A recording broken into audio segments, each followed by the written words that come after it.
and you're like, it's because it's the sunnah. I want to be a good Muslim. I'm like, bro, you want to be a good Muslim. So this is the one thing I'll give you that will make you follow the sunnah. This one thing. And you've got concubines everywhere, and you're building houses for your concubines in the village, and you're building houses for your concubines' parents in the village. And then when people talk, you'll be like, oh, it's okay for me to marry more than one wife. I'm going to marry her, and so it's okay for me to have her. So nobody can say anything.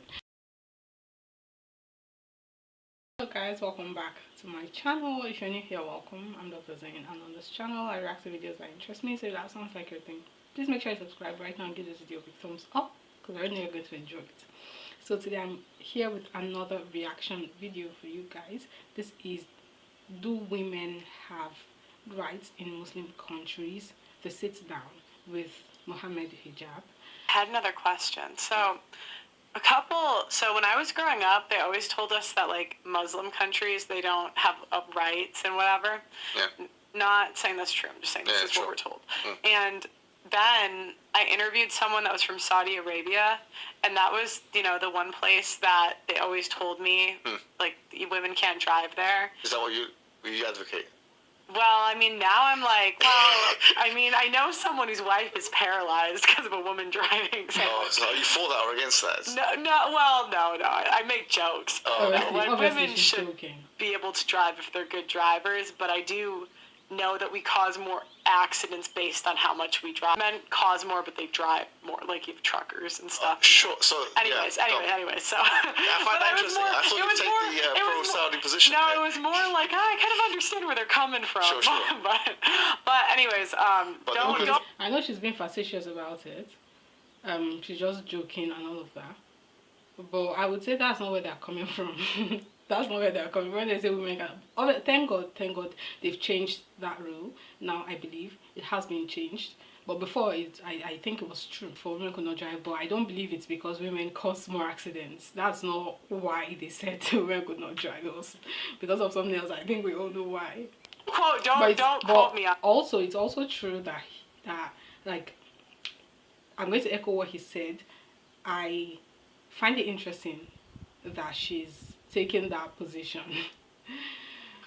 But you know, even if it's in a joking manner, I find it very interesting. But again, not all women have that inclination to want to have the choice to just be, right? Not all women have that inclination to say women should have the choice to be, because we're human beings just like everybody else, right?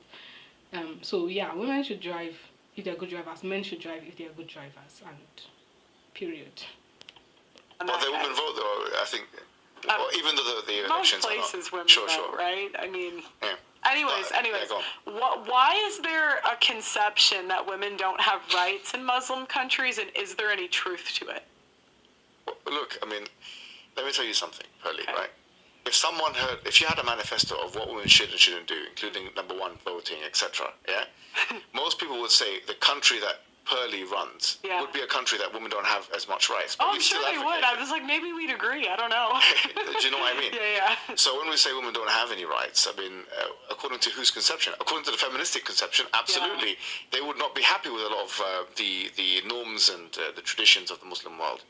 But we have to be very specific as to what we're asking about. If we're asking about women owning property, then surely in Islam, I mean, women were allowed to own property before they were allowed to in many parts of the West. That was always a thing that women can do. On the issue of voting, I mean, we don't have necessarily votes because democracy is a Western concept. But we had something called Pledge of Allegiance, and that was both men and women were allowed to do so, for example. On the issue of whether a woman has a say in a marriage, surely she does have a say in the marriage. And in fact, there's a verse in the Quran that says that a woman has as much as the man has in terms of rights, except that the man has 1 degree over her. So the Quran does not embellish the rights of the man as much as the Western man thinks that it does. Of course, there is such a thing as obedience, and of course, there's such a thing as gender roles. Of course, there's such a thing as polygamy in Islam, that man can marry multiple wives, and the polygyny really. What if she says no to it? What if he says, "I want wife number 2," and she says no? Look, no one can force anyone to do anything they don't want to do, especially if she had put that as a stipulation in the contract before marriage. Then he can't do it? If she, according to one view, another view says that he can still do it because it's his God-given right. But what's your view? I take the first view. That if she had put the if she had put it in the contract, he has to follow that. Okay. But if she hasn't put it in the contract, then he can just do. Take the L. Yeah. Sorry, just take the L. Well, for the woman, you say.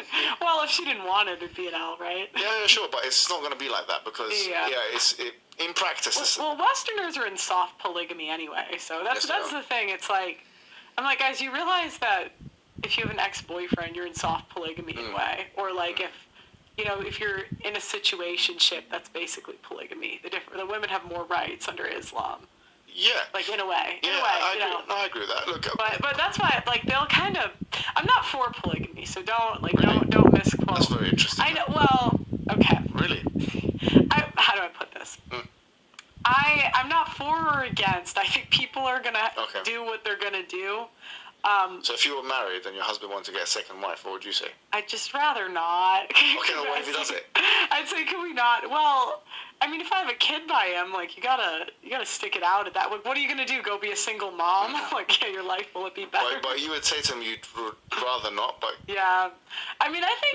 What if a man was married and wanted you as a second wife, or a third, or fourth? I'd rather not. You know, I've had actually somewhat offers like that. Oh, really? Okay. I'm okay on that From one. people in the Muslim community. Yeah, but not. I don't want to. But like. Fair enough. I was going to say that. I mean, I don't know how serious they. I was going to say that. I was going to say she's been hanging out with around too many Muslims. So. No, probably fully serious because they can marry a Christian woman. They're allowed to. I don't know. I didn't explore it that far because. No, but I find that interesting because I mean this. It seems to me like I think a lot of Christians are hypocritical. Maybe you're affected by feminism a little bit here. Maybe. No, I think Christians are hypocritical. Go on. Okay, because the Christians will say the Muslims are so bad because they do the polygamy. You guys can't have polygamy, yada, yada, yada. And okay, maybe one part of me understands where they're coming from. It's kind of weird to me for a guy to have multiple wives. That's odd. Really? Wait. But I think it's hypocritical because... I mean, ladies, how many of us were virgins on our wedding days? Like, it's like... No, in the Muslim community, it's like 90%. Yeah, well, okay, I'm talking about, like, I'm saying this is why it's hypocritical. Sure. How many women have been with a cheating ex-boyfriend? Like, everyone. How many women in the West have shared a man at some point? See, that stuff doesn't apply to the Muslim community almost at all. I understand, but I'm saying, like, in the West, it's like... I think it's really hypocritical for them to judge... the polygamy so harshly when we are effectively doing the same thing because most women share a man at some point. And even in Christian, because most Christians, like statistically, in the West, 3% of women are waiting for a religious reason for marriage. So it's not like even the tradcon women are doing it like... I just think it's a bit hypocritical. Yeah. That's let me be clear. Like on the most contentious issues that affect women today in Islam, I would say number one is polygamy, or the man that can have up to 4 wives at one time. A woman cannot do the same. A man can marry a Christian or a Jew, whereas a woman can only marry a Muslim man. Well, that makes sense. Yeah. Because it's like you're supposed to, well, even in the Christian point of view, like if you submit, I think it's weird when women don't take their husband's religion. Because it's like if you're supposed to trust him in all things. Sure, no, we wouldn't go that far. We would say a woman still has to think for herself. I mean, definitely. Well, yeah, but why would you be with a guy where you don't trust his judgment? That's like but with religion, everyone has to have their own judgment. Well, yeah, I think you should trust your... No, I get you. Okay, so the third thing is, obviously on this point, obedience. Okay. So you got to obey the husband. Number 4 is inheritance, because there's some disparity in the way that inheritance is distributed. Not always necessarily not favouring the woman, but it's just not 50-50 at all cases. Sometimes actually favours the woman. It depends on the situation. And finally, I would say the 5th most contentious issue is that affects women today. I think that's it. I think these are the 4 big issues, you know. Are we allowed to... We're not allowed to show our hair, right? Yeah, okay, the dress code, fair enough, yeah. Well, I would think that's because I've heard I haven't seen too much of Lauren Southern's old stuff, but she recently did a hit piece on the red pill, so I saw the beginning, and I guess she was very anti-Islam, and I don't know, I wasn't really that politically involved during this time, but she was saying, like, under Sharia law, you have to cover your hair. Is that okay? For a woman, but there's no punishment if she doesn't do it. Like, it's not. So, like, for example, a woman comes out into a Muslim country and she doesn't have a headscarf on. What's going to happen? Is he going to whip her? Is he going to stone her? There's no such punishment that's prescribed in Islam. Do you know what I mean? So this is an obligation, but there's no penal punishment that if she doesn't do it, then it's going to happen. These are, I would say, fair enough. These are the 5 things that are you would consider to be, from a feminist perspective, wrong. Obviously, from our perspective, we consider it to be right. Okay. So I didn't want to interrupt because I wanted to listen to the entire thing, and I know that the video is a short. Obviously, it's a short clip from a much longer interview video that I haven't watched yet, and so maybe, you know, they went into more depth regarding each of the issues that they talked about, that they brought up. I much prefer more in-depth conversations, because then, you know, nuances in thought patterns and beliefs and all of that come out during the discussions that really cannot show when they're just little bites, just, you know, discussions on the surface here and there. Do you know what I mean? But I don't necessarily agree with everything that she said or he said. I don't know how many things I can go into here. But obviously everyone has the right to their own opinion. And first of all, when they say from a feminist perspective, it's always interesting to me, because I don't think there's one definition for feminism. I don't think even feminists, who people call feminists or who self-identify as feminists, I don't think all of them agree on what exactly feminism is. Okay, I think it's an entire spectrum. And when you lump everyone who talks about female rights as feminists, then I think it's, you know, gives room to people thinking, oh, whenever people come up with weird stuff regarding male-female dynamics, whenever people come up with weird ideas, what you might consider weird, or whenever people buck against a known tradition regarding male-female interactions and all of that, then that person must be a feminist. I've had people accuse me, or not accuse, but, you know, when I've said something that I considered quite innocent, that I came up with in my head, or that seemed logical to me, but that wasn't necessarily widely spoken about, I've had people come up to me and ask me, are you a feminist? And back in the past, when I did not really understand these dynamics regarding feminists and all of that, I would say, yeah, I guess.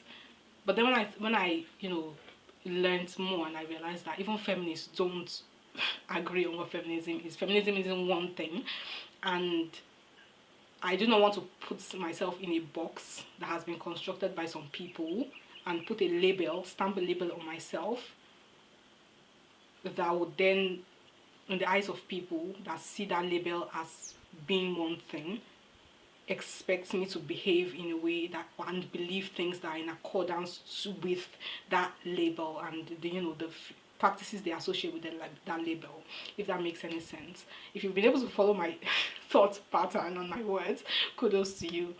But my point is, when I realized all of that, I decided I would not put myself in a box. I would not stamp a label like that on myself, especially a label that I did not come up with, a box that I did not come up with. I'm not going to do that to myself, and so I don't identify as a feminist.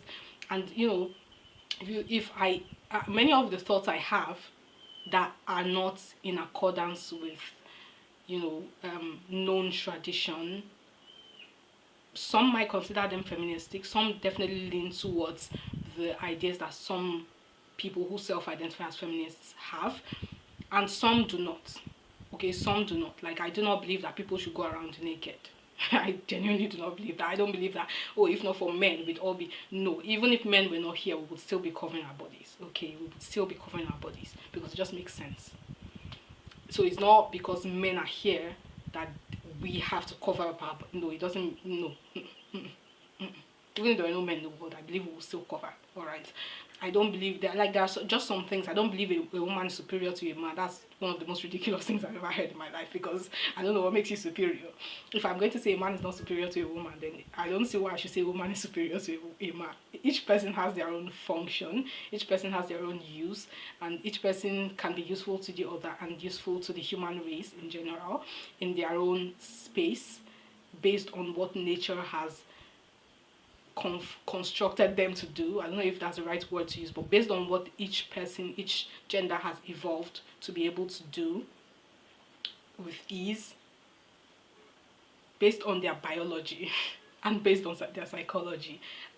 Each person has their own function, okay? So one person cannot be superior to another, except when it comes to people's character, people's behavior, and that has nothing to do with gender. It has to do with what you know, who you are as a person, how you treat other people as a person, how you decide to improve yourself and work on yourself and behave and achieve, you know, when it comes to trying to achieve excellence in your field, when it comes to trying to improve yourself and, you know, just seek improvement. When it comes to things like that, we can talk about superiority of some over others. But when it comes to gender, as if it's a thing that has been already set, that cannot shake, right? Gender, you know, your chromosomes, your XY chromosomes, XX chromosomes, those things are set. They cannot change. So it's as if when you say, oh, women are superior to men, men are superior to women, then it's as if it has been written in the DNA, which is ridiculous. So I don't believe that as well. But I'm saying all of that because it's kind of like a semi-disclaimer, so that people don't come and say, oh, this person is, you know, a feminist, and I'm not a feminist, please. And I have my own thoughts, and I don't read feminist books, I don't listen to feminists speak, I don't do any of that. Many of the thoughts I've come with are thoughts that I've had in my head since I was a child, even before I knew that there was anything such as feminism. Things that I observed in my community, in, you know, the way parents raise their children, the way people interact, the way people talk about male-female dynamics and gender roles and things like that. So that just never made any sense to me. Right from when I was a child, I've never in my life read a single book on feminism. I've never in my life decided to follow a feminist. I mean, I've heard about one or two here and there, but I don't really, like, I don't ascribe to that kind of ideology, okay? When she says that, you know, Christians and are you know, hypocritical because they talk about Muslims being in polygyny and all of that. And she says that because they end up in relationships that, okay, first of all, I don't believe it follows. Again, you know, I'm not criticizing her, and I believe everybody has the right to their own opinion, but I don't think it follows, because when Christians or anybody else says that, you know, Muslims are, you know, they don't understand why Muslims would believe in polygyny and why they would practice that. People who say that are attacking the concepts. The fact that Muslims should even have that in Islam at all as a concept, as you know, as men are allowed to have 4 wives, I think they're attacking the concept, not the fact that people do it. So we cannot say so. And in the Christian religion, it is not present as a concept. At least I don't believe it is present as a concept. Okay, so I don't think we can say they are hypocritical based on that, because they are talking about the concept itself, not the practice. Sometimes people talk about the practice, and we can talk about that, and then we can say, okay, somebody is hypocritical because they're talking about how this person is practicing it. This person has 2 wives and he treats one better than the other, or this person has 3 wives at all, and it's weird to me because I don't see why one person should have 3 wives. Or we can say, oh, why should a man be allowed to have 3 wives and the woman should not be allowed, etc. We can go into all of that. You can say, oh, if you are coming at me and talking to me about how I'm practicing my own polygyny, if I were in that, you know, situation, but you are in a situation where you have, like, you are with a man who has a side piece, or like 2 side pieces and whatever, and you know about that, but you're with him anyway because, I mean, I have a child, like she mentioned, or I have 2 children with him, or he pays my bills or whatever, or I don't think I can survive without him. You're with him and you know that, then I can talk about you being hypocritical, right?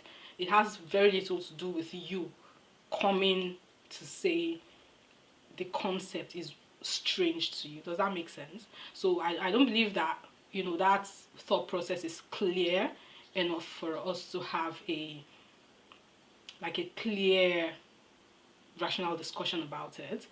I apologize if my words are blunt sometimes.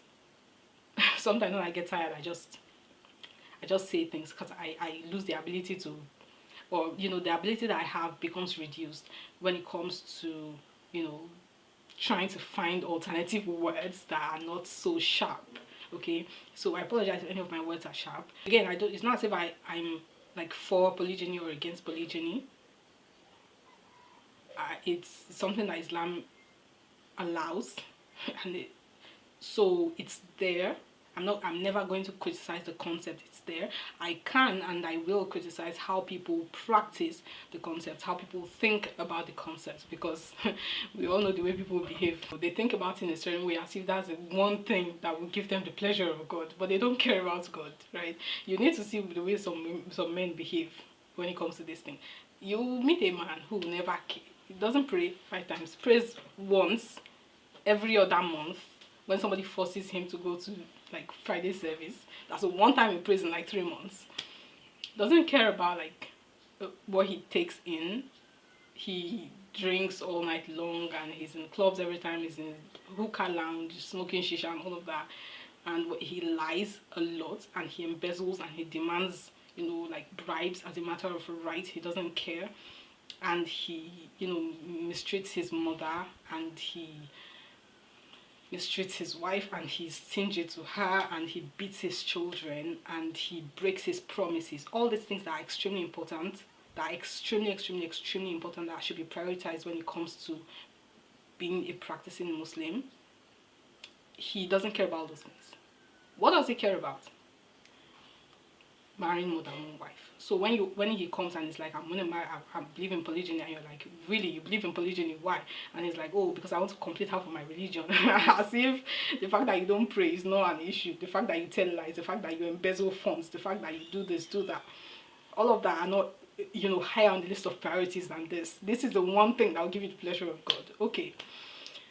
And look, I don't even care. Like, people do whatever they want to do, but like, when you come and you're like, it's because it's the Sunnah, I want to be a good Muslim. I'm like, bro, you want to be a good Muslim. So this is the one thing I'll give you that will make you follow the Sunnah. This one thing.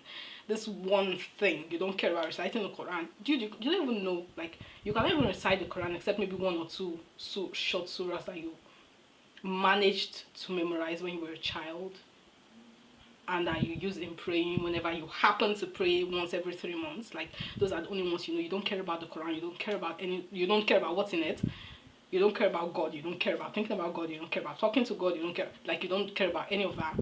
Like, the only other verse is that verse that where more than one wife is allowed. That's the only verse you know. You don't even know the name of the surah in which that verse, like the name of the surah that contains that verse. You don't know it. Like, and I kid you not, there are people like this. And you can't call women in presence of people, in the absence of people, in presence of your wife, in the absence of your wife, and you have like, you spend time with women alone, and you've got concubines everywhere, and you're building houses for your concubines in the village, and you're building houses for your concubines' parents in the village. And then when people talk, you'll be like, oh, it's okay for me to marry more than one wife. I'm going to marry her, and so it's okay for me to have her, so nobody can say anything. Because adultery is a sin, right? Adultery is a sin, but you don't care about that. You don't care about that because you are going to marry her, as if it's okay for you to commit adultery as long as you're going to marry her. Like, I would criticize the way people practice polygyny all night long. Like, I would criticize it, but I'm never going to criticize the concept itself. So I just feel like we should make a distinction between people criticizing the concept and people criticizing just the practice of it, right? And one makes people hypocritical, especially when they're in a certain situation themselves, and the other doesn't make people hypocritical. Because if the only way you would say Christians are hypocritical for criticizing the concept of polygyny is if in the Bible or in the Christian faith polygyny is also allowed as a concept. Then we can say, okay, they are being hypocritical because they also have the same concept. Both things are not the same. I love the way he explained at least most of it. Some things he said I do not agree, but again, everybody has the right to have their own opinions. I love the way he explained many of the things he explained. When it comes to the inheritance laws, like I get why some people get angry when it comes to that, but I feel like it's not only because of the Islamic inheritance laws. I feel like there are people who would get angry regarding the Islamic inheritance laws would probably get angry when it comes to any other, you know, laws of inheritance, like by any other ideology, by any other like authority, right? Because it's not because they, okay, some people actually want all the parents' wealth to themselves. They actually want that, and they would go to any length. They might kill their parents, they might kill all their siblings, all the family members, kill the children of their siblings, kill everybody else, and they will basically be the only ones. We have crazy people like that, right? But most times people get angry when it comes to those inheritance laws, not because somebody is getting more than another person, because generally many people do not care about, you know, their parents' money. They just prefer to make their own money, but they care because why should this person get double of what I get simply because he's a male? When the parents were around and they were ill, he never looked in on them. He never picked their calls. When they tried to call him, whenever they would see him, he would be short with them. He would snap at them. He would mistreat them. He never sent them any money. He never took care of them. When they fell ill, they had to ask several times before he came to see them, and even when he came to see them, it was just one time and then he left. I was the only one taking care of them. I was the only one who was with them the whole time. I gave up a lot. I gave up time with my family. I gave up time building my career. I gave up time in school. I gave up time by myself. I gave up a lot just to take care of them, and when they died, I get half of what he gets just because he's a man, right?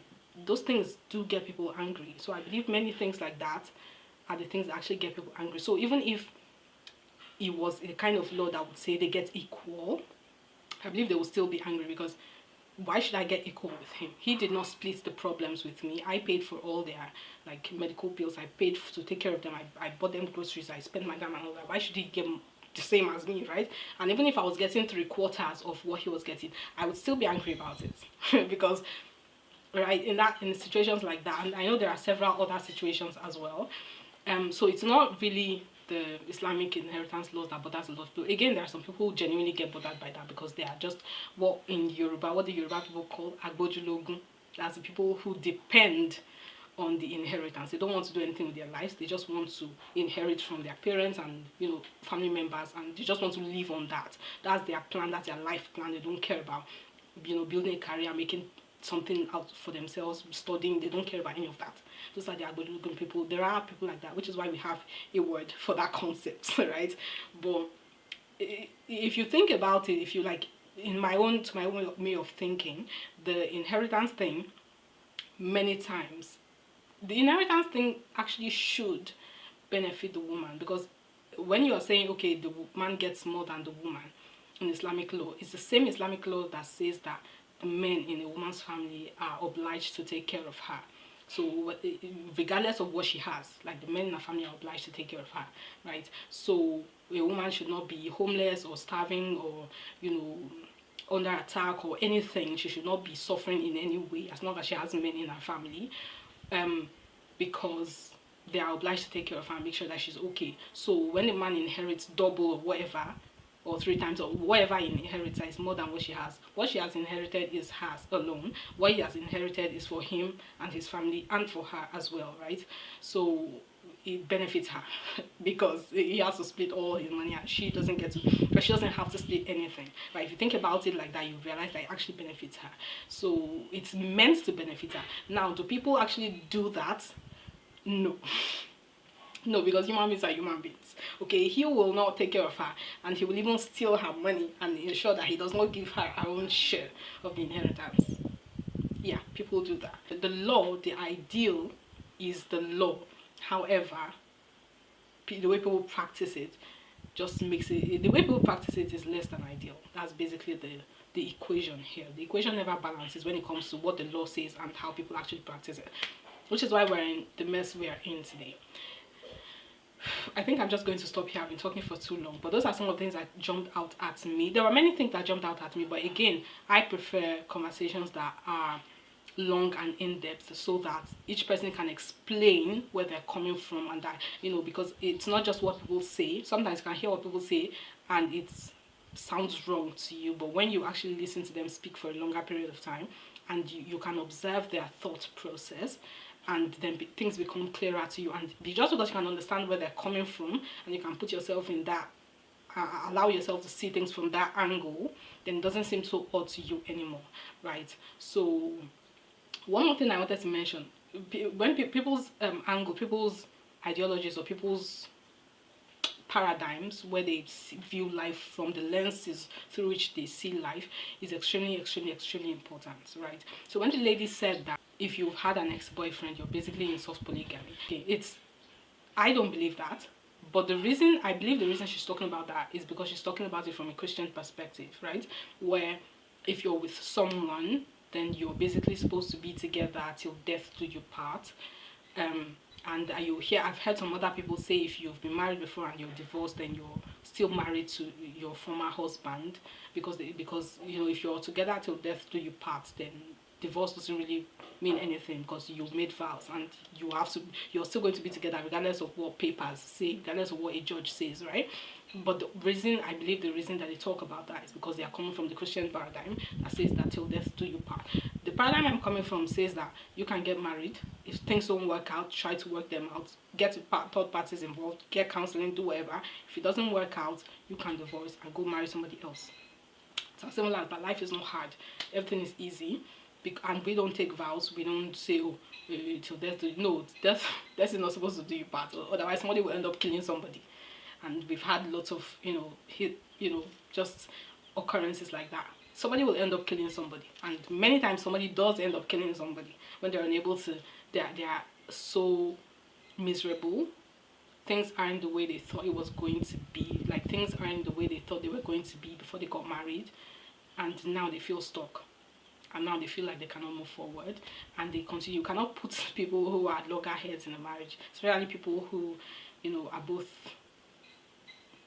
hot, let's just put it that way, together, and then tell them they have no way to get out. Somebody has to be able to get out, otherwise an explosion will occur at some point and somebody is going to die.